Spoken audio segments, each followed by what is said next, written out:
జీవితం దేనికోసం ఉంది అని ఒకసారి నేను బుచ్చారెడ్డి గారిని అడిగా. ఆయన అన్నాడు, ప్రయోగం చేయడానికి అన్నాడు. అంటే వేరే వాళ్ళ మీద ప్రయోగం చేయడానికి కాదు, నీ మీద నువ్వు ప్రయోగం చేసుకోవడానికి. పరివర్తన అప్పుడే వస్తుంది కదా. So we are here to experiment on our own shelves.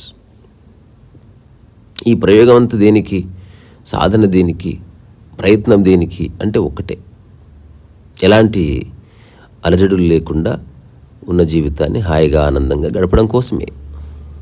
అంతకుమించి జీవితానికి ఏ పరమార్థం లేదు.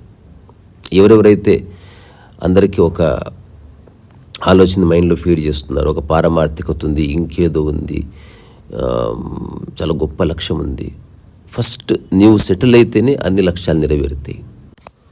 ఒక చిన్న ప్రయోగం ఏంటంటే, ప్రేమ లేకపోతే మనిషి లేడు. మనం చూసే సినిమాల్లో ఎక్కడ చూసిన ప్రేమ, I love you so much, సరే నీకోసం నేను ఏమైనా చేస్తే, ఇట్లాంటి రకరకాల విషయాలు వింటూ ఉన్నాం. కుటుంబంలోనూ బయట సమాజంలో ఎక్కడైనా సరే. అసలు ప్రేమకు సంబంధించిన నిర్వచనం ఏమిటి? దానికి చిన్న ఒక క్లిప్ వినండి, బాగుంది.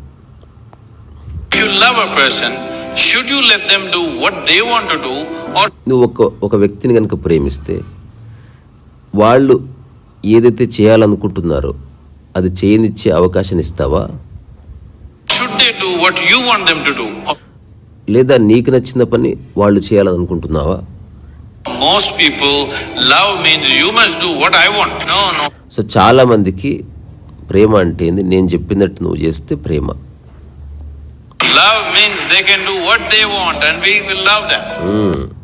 ప్రేమ అంటే ఎదుటి వ్యక్తి ఎలా ఉండాలనుకున్నాడో అలా ఉండనివ్వు, దాన్ని మనం అంగీకరిస్తాం. ఎందుకంటే ఎవరి జీవితం వారిదే.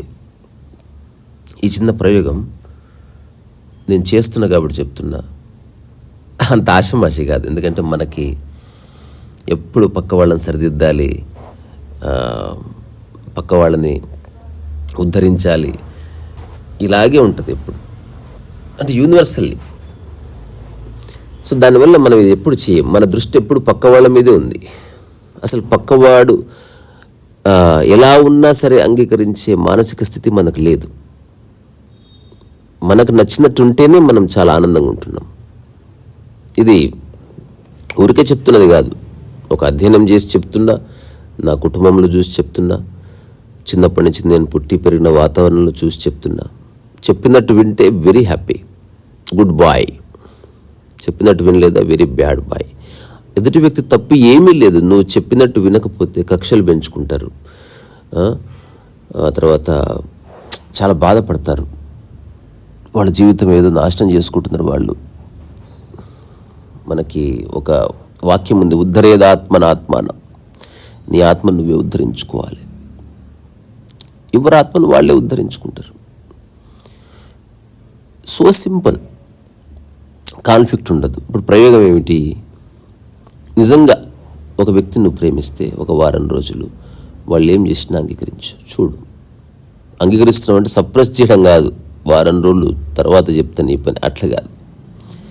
జస్ట్ చూడు. అసలు ఇప్పుడు మనం సినిమాని ఎందుకు ఇష్టపడతాం తెలుసా? ఎదుటి వ్యక్తి ఏం చేసినా స్క్రీన్ మీద అంగీకరిస్తున్నావా లేదా, అక్కడ ఉంది మ్యాజిక్. అట్లా కాకుండా ఇప్పుడు హీరో వెళ్ళి హీరోయిన్ అడుగు గిల్లితే నువ్వు కోపంతో విసవిస వెళ్ళిపోతున్నావా? ఎందుకు? అది సినిమా అని పూర్తిగా తెలుసుకోవడం వల్ల.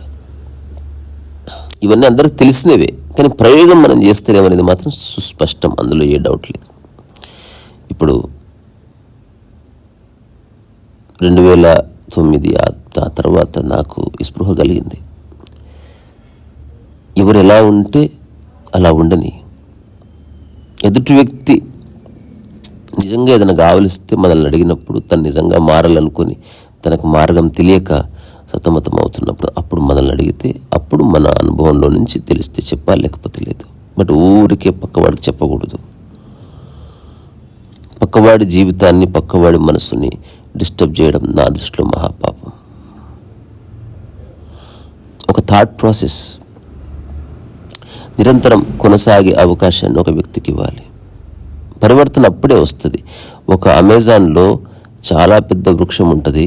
అంత పెద్ద వృక్షంగా మారడానికి కారణం దాన్ని ఎవరు టచ్ చేయకపోవడమే. ఊరికే వెళ్ళి దాన్ని పీకి చూసామనుకో, అది ఎప్పటికీ ఎదగదు.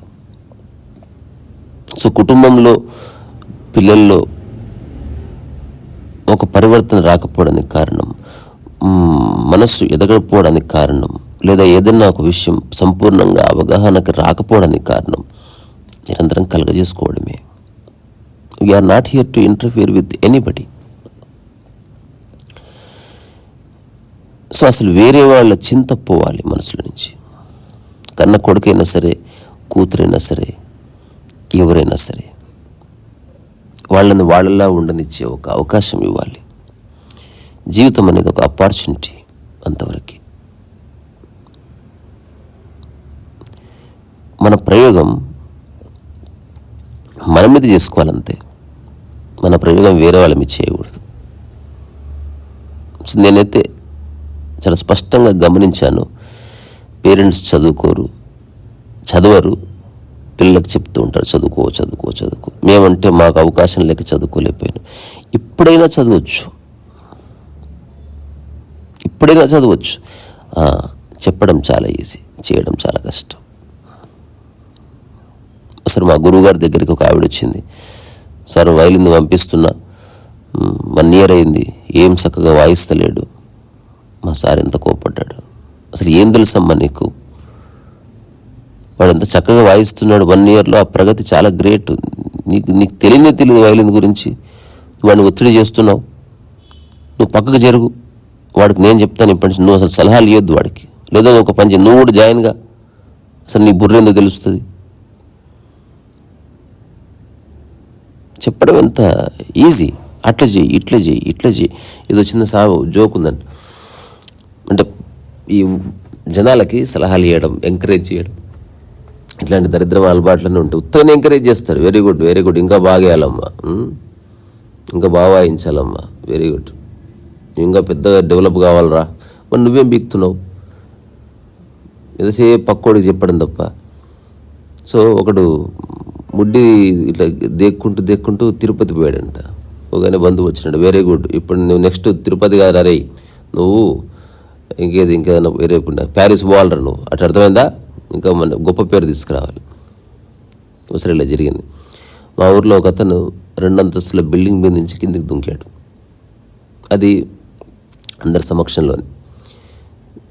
గుర్తింపు కోసం, ఇప్పుడు తెలుస్తుంది నాకు, గుర్తింపు కోసం తహతహలాడే, పాకులాడే మనిషి యొక్క మైండ్ రకరకాల కార్యక్రమాలు చేస్తుంది.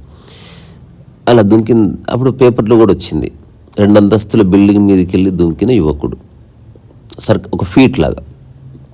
అప్పుడు నేను మా అన్నతో అప్పుడు ఐ వాజ్ స్టడీయింగ్ ఇంటర్మీడియట్, అసలు ఎందుకు దుంకాడు, మెట్లున్నాయి కదా అంటే, what he wants to prove. ఇలా అన్నప్పుడు అందరు తిట్టారు, అదేందంతా నువ్వు దుంకుతావా అంత. ఇక్కడ విషయం దుంకడమే ఎందుకు అసలు. సో నన్ను అందరు తిట్టారు, పక్క వెళ్ళిపోయి. తర్వాత ఊర్లో ఆ సర్పంచ్ వాళ్ళంతా చిన్న సభ పెట్టి ఆ పిల్లవాడికి దండలేసి అందులో ఒక ఆయన స్పీచ్ ఇస్తున్నాడు. నాకు ఇప్పటికి గుర్తు, నేను ఎంత నవ్వుకున్నాను. కుర్రాడు చక్కగా 2 అంతస్తుల బిల్డింగ్ మీదకి దుంకాడు, పేపర్లో కూడా పడింది, ఇది మన ఊరికి గర్వకారణం. ఇట్లనే నెక్స్ట్ 3 అంతస్తుల బిల్డింగ్ మీద దుంకాలని నేను కోరుకుంటున్నా అని ముగించాడు తన స్పీచ్.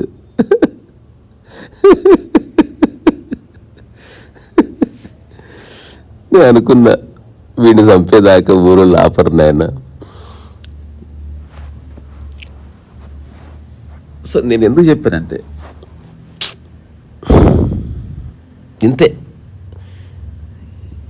పక్క వాళ్ళకి ఏ సలహా లేకుండా మనం జీవించగలమా లేదా, ఇంత ప్రశ్న, ఇంతకుమించి ఏం లేదు. We are here to change our lifes, you are here to experiment on your own life, అంతవరకే తప్ప పక్క వాళ్ళ జీవితాలు ఉద్ధరించడానికి నువ్వు లేవు స్వామి. ఇది సరస్సు వయసు.